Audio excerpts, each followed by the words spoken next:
Olá, hoje é quinta-feira, dia 20 de junho de 2024. O grupo de conjuntura está aqui reunido para mais um podcast. O grande evento dessa semana foi a decisão do Copom de interromper o ciclo de redução das taxas de juros básicas, mantendo a Selic em 10,5%.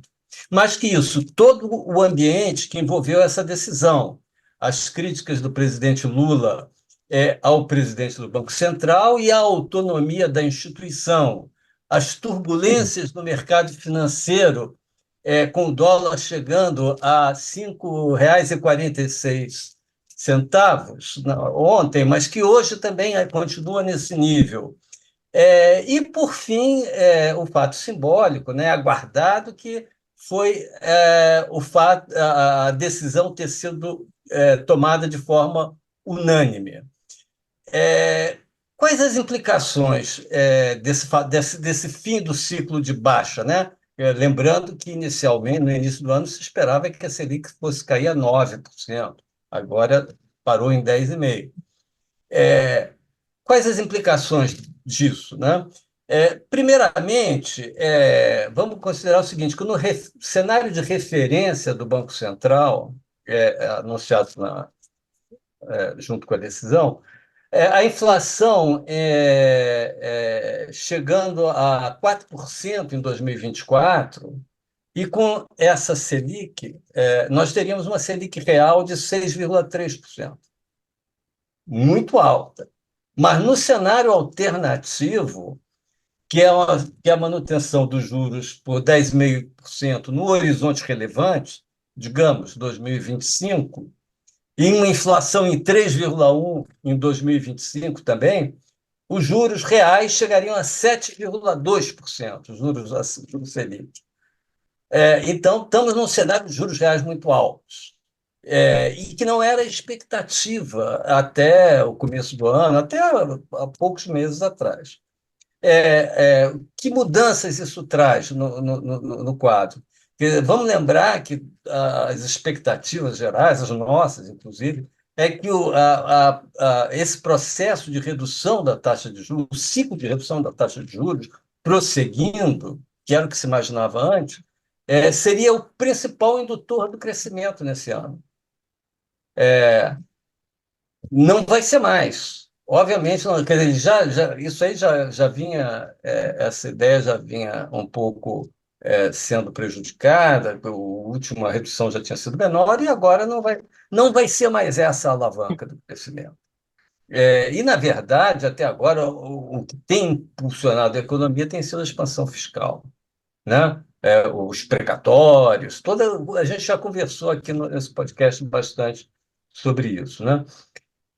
Então, a gente, nesse ano, em suma, não tem mais o impulso expansionista dado pela ciclo de redução da taxa de juros, não tem sequer a expansão, a forte impulso expansionista dado pela agropecuária no ano passado. E o que pode acontecer? Vou aqui só colocar rapidamente aqui duas possibilidades para serem discutidas, naturalmente, que dependem do jogo que vai acontecer entre política monetária e fiscal, né? Porque uma possibilidade seria o seguinte: diante de um risco de uma queda do nível de atividade, porque agora você já não tem mais aquelas forças impulsionadoras do crescimento, diante disso, o governo poderia tomar dois caminhos no plano fiscal. Um caminho seria o seguinte: bom, vou fazer a política fiscal ajudar a política monetária. Há alguns sinais dessa direção, vindos do Ministério do Planejamento, do próprio ministro da Fazenda. Mudou, a gente falou sobre isso, acho que no podcast passado, mudou o discurso. Então, pode ser que, premidos por essa situação, inclusive pela turbulência nos mercados, o governo mude um pouco, faça uma inflexão na política fiscal, para torná-la um pouco mais um pouco mais apertada do que, né, na verdade, menos folgada do que vinha sendo. É, esse seria um cenário que provavelmente, num prazo maior, poderia ajudar aí até a flexibilizar a política monetária no ano que vem, etc., mas a curto prazo poderia ter um impacto mais contracionista sobre o nível de atividades. Segundo cenário,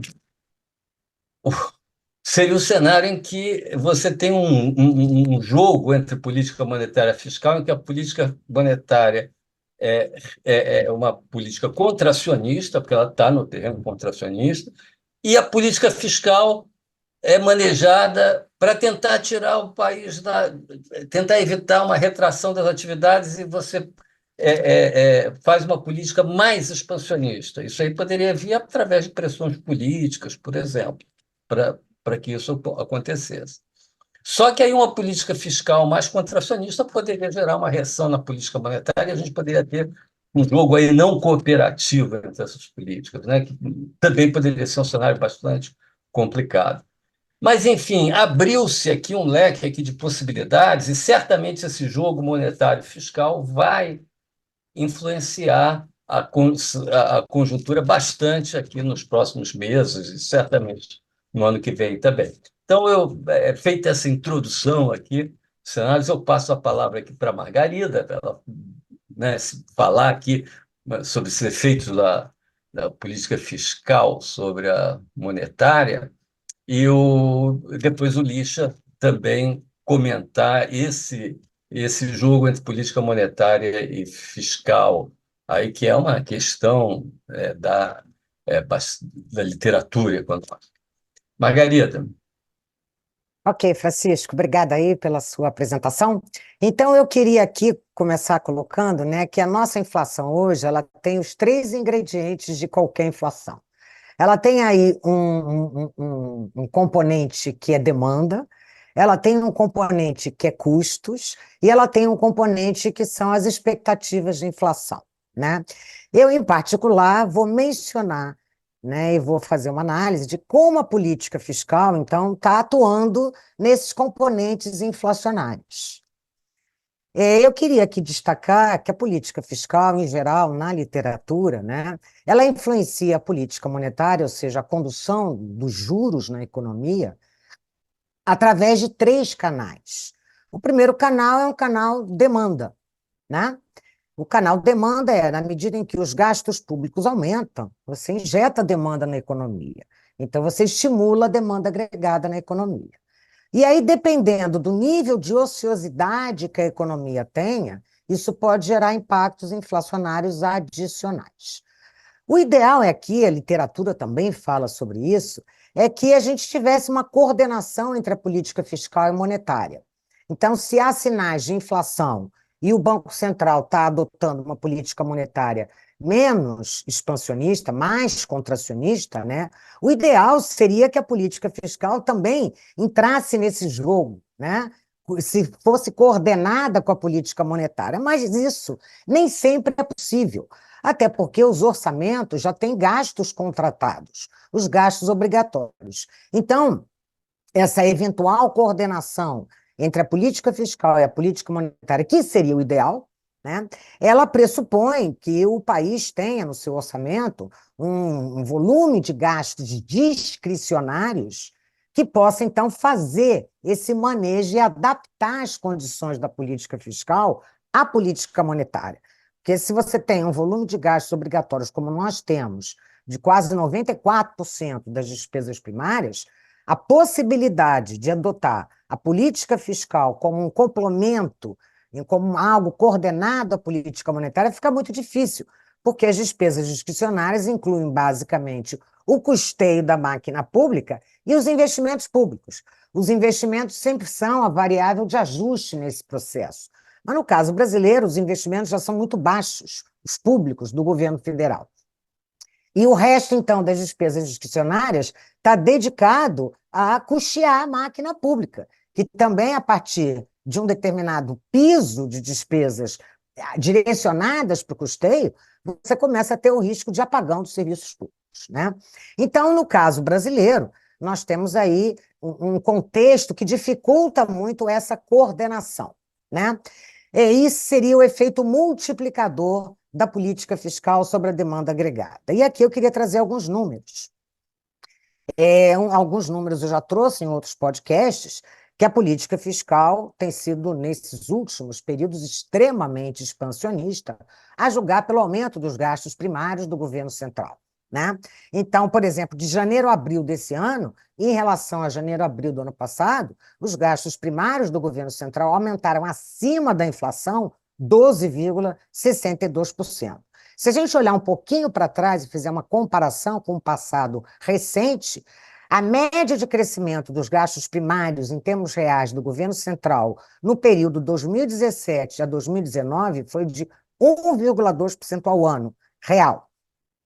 No período 2021-2022, 2,5% crescimento do gasto primário em termos reais. E no período 2023 contra o período 2022 inteiro, o gasto primário do governo central aumentou 12,45% acima da inflação. Então, a julgar pelos dados, a política fiscal hoje está completamente na direção contrária à política monetária. E pior do que isso é que não há como destravar ou travar esses gastos de uma hora para outra, porque, como eu coloquei, a maior parte desses gastos são gastos obrigatórios. Qualquer revisão nos gastos obrigatórios levaria muito tempo, teria que ir a uma discussão no Congresso, é uma questão extremamente delicada. Então, hoje nós temos esse quadro sob este canal. Então, esse canal hoje atua contra a política monetária. Mas esses multiplicadores que eu estou sugerindo dos gastos públicos sobre a demanda agregada, eles não atuam independentemente das condições financeiras macroeconômicas. Então, isso nos leva a um segundo canal entre a política fiscal e a política monetária, que é o canal risco, com elevações de prêmios de riscos, caso a percepção de solvência da dívida pública seja colocada em dúvida, né? E nós temos aí, no caso brasileiro também, hoje, números que atestam que a gente já está chegando lá. Então, os juros de uma NTN-B, né, que é um título público que paga o IPCA mais um juro real, já bateram 6,5% ao ano, em termos reais. E esses juros vêm subindo já há alguns meses, né? E esse talvez seja o juro que mais expressa o risco fiscal. Além desse juro, que pode ser tomado como um exemplo do risco fiscal, que já está começando a ser percebido pelos agentes econômicos, nós temos uma desvalorização do real frente ao dólar, né, que, se a gente se comparar à média dos países emergentes, é muito maior, já expressando também não apenas o risco fiscal, mas também o risco fiscal, né? Os juros futuros também estão subindo, né? Eles vêm subindo já há alguns meses. E, consequentemente, nesse contexto, as expectativas inflacionárias também sobem, basicamente pela maior desvalorização cambial, que aumenta o preço dos produtos importados, e essa desvalorização cambial tende a ser repassada para os índices de preços que captam a inflação no consumo final, né, na ponta. Então, esse segundo canal de transmissão aí, de interligação entre a política fiscal e a política monetária no Brasil hoje, eu diria que ele também está bastante comprometido e respondendo por parte desse ingrediente inflacionário que a gente tem. Por último, eu queria destacar um canal que é um canal extremo, é o chamado canal da dominância fiscal. Eu vou explicar, mas eu acho que o Brasil ainda não está lá, né? O quadro da dominância fiscal é um quadro em que, como o nome está sugerindo, a política monetária se submete à política fiscal, né? Então, imaginemos uma situação onde os juros, a taxa Selic, tem que subir para controlar o processo inflacionário. A subida da taxa Selic tem o objetivo de reduzir a taxa de inflação, né? Mas, num quadro de dominância fiscal, onde o fiscal se sobrepõe à política monetária, qualquer elevação dos juros pelo Banco Central vai aumentar a percepção de risco, de insolvência da dívida pública, que já estaria numa trajetória bastante explosiva, né, e errática, sem os agentes econômicos interpretarem para onde ela vai, né? Onde ela pararia. Então, esse aumento de juros, que incide sobre uma dívida pública já numa trajetória bastante explosiva, aumentaria a percepção de risco. Ao aumentar a percepção de risco, isso poderia levar a uma fuga de capitais. Uma fuga de capitais exercendo pressões adicionais sobre a taxa de câmbio e sobre as expectativas de inflação. Então, aí, no final das contas, nós teríamos um Banco Central que está subindo a taxa Selic para trazer a inflação para baixo, e foi o contrário. O aumento da taxa Selic acabou levando ao incremento da taxa de inflação. E, nesse contexto, a política monetária teria perdido a sua eficácia. Então, é um contexto mais radical. Eu acho que o Brasil não está. Até alguém poderia perguntar como é que a gente chega na dominância fiscal? A gente chega quando a gente percebe que a gente chegou, quando essas coisas começam a acontecer, né? Esses fenômenos que eu estou tratando aqui da dominância fiscal. Nós ainda não chegamos lá, certamente não, né? Mas isso é sempre uma possibilidade extrema que a gente não pode descartar lá na frente se as coisas começarem a andar de forma mais diferente daquele prognóstico mais benigno que a gente tem aí, tanto para a política monetária como para a política fiscal. Bom, eu acho que eram essas as minhas considerações, então agora eu vou passar a palavra ao professor Lixa.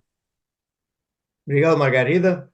Eu gostaria de um pouco combinar a análise que o Francisco Eduardo fez inicialmente sobre os dois cenários que a gente teria na relação entre a política monetária, não?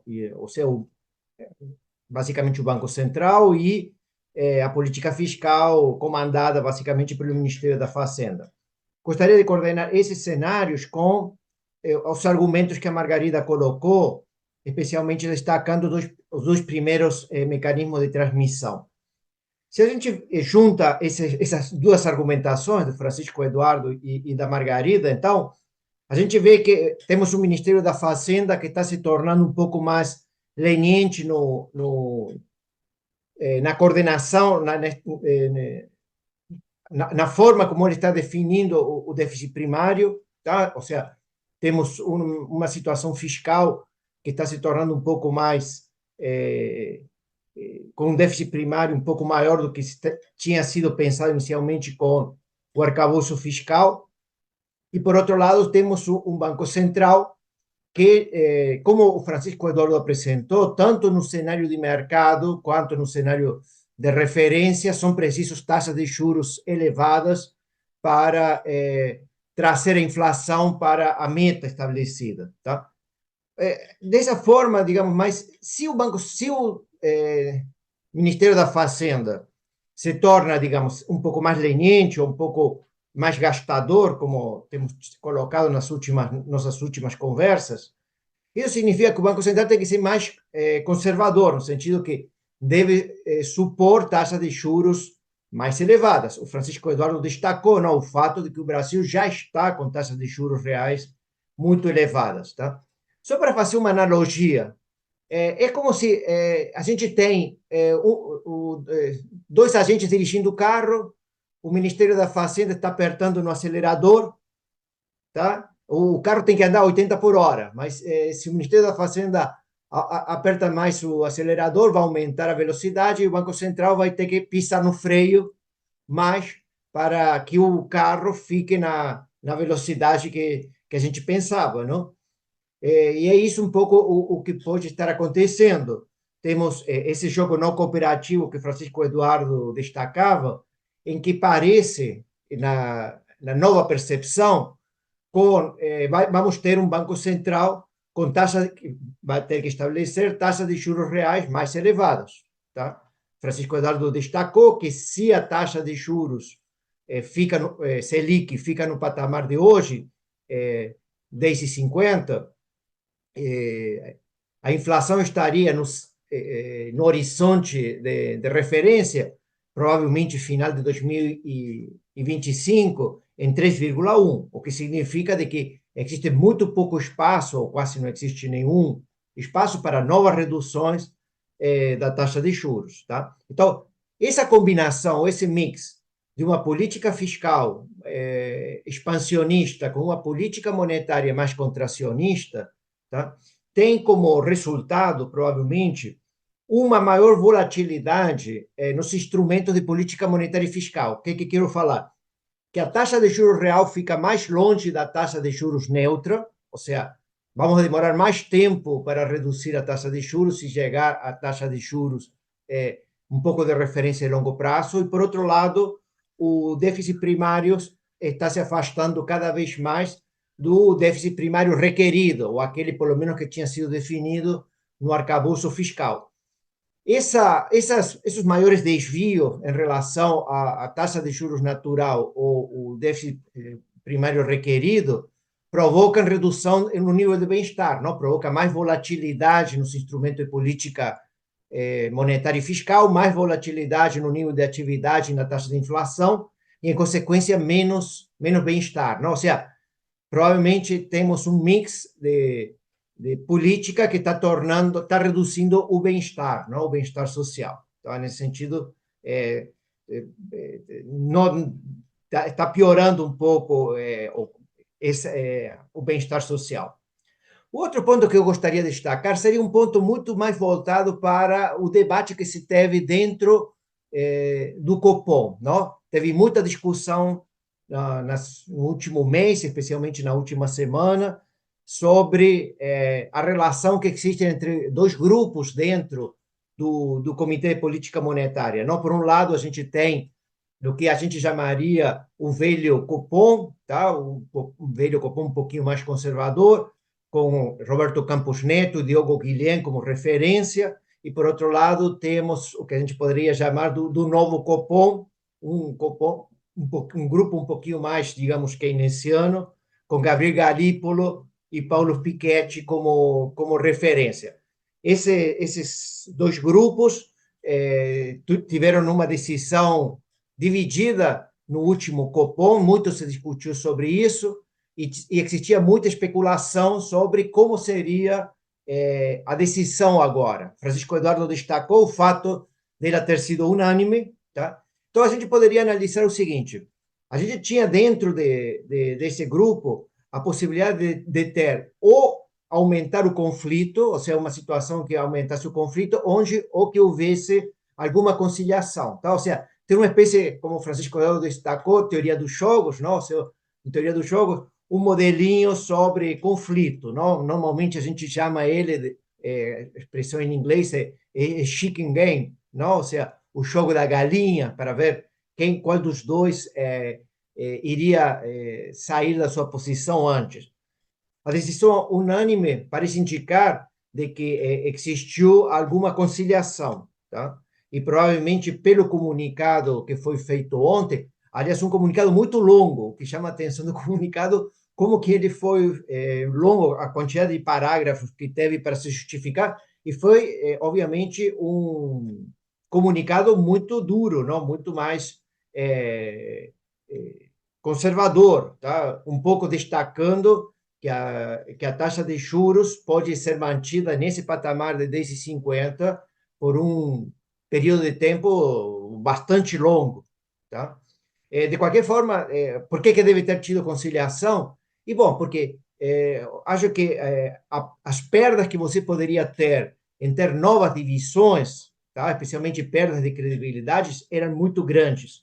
E isso não era conveniente nem para o velho Copom, o grupo mais conservador, nem para o novo Copom, se é que o Galípolo ou o Piketty vão ser, no futuro, presidentes de Banco Central. Então, eu acho que esse tema foi resolvido, não, de forma de ter uma conciliação, um pouco tentando retomar a credibilidade, tá? De qualquer forma, digamos, ainda a gente tem o outro ponto, que é a relação entre o Banco Central e o Ministério da Fazenda e como que ele vai se desenvolver no futuro, tá? Por enquanto, pelo menos pelo que a gente tem em relação à política da taxa de juros, a gente não vai esperar novas reduções da Selic este ano, e vai ter que se começar a discutir se em 2025 teremos ou não alguma redução da Selic. Não? Ela vai provavelmente ficar em um patamar bastante elevado, não, desde 50, por um tempo suficientemente longo. Esse, pelo menos, é o que foi indicado, ou é a orientação futura do Banco Central de ontem. Tá?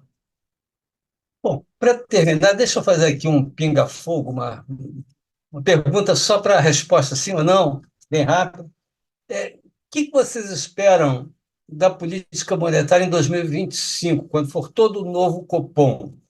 Que a política siga mais ou menos na direção que está aí, que esse consenso expressa o fato de que, de fato, esses novos membros estão preocupados né, em manter a sua reputação e também controlar a inflação, ou a ideia é que, bom, vamos manter a nossa reputação, vamos conquistar, né, uma reputação para poder baixar os juros em 2025. Qual seria a opinião de vocês? Margarida, Bom, eu diria o seguinte: se eles forem leais ao presidente que os nomeou, eles vão ser lenientes com a inflação, sim. Se eles Lixa, forem leais. está sem som, Lixa. Vou discordar um pouquinho de Margarida. Acho que eles vão manter um pouco a política, não vão cometer o erro que foi cometido no primeiro mandato do governo Dilma. Pode ter tido algum O- aprendizado. Ok, o futuro vai dizer A Deus Claro. para onde é pertence. que vamos em termos de política monetária e em termos desse mix monetário e fiscal do qual falamos hoje aqui. Até a próxima quinta-feira com mais um podcast do Grupo de Conjuntura.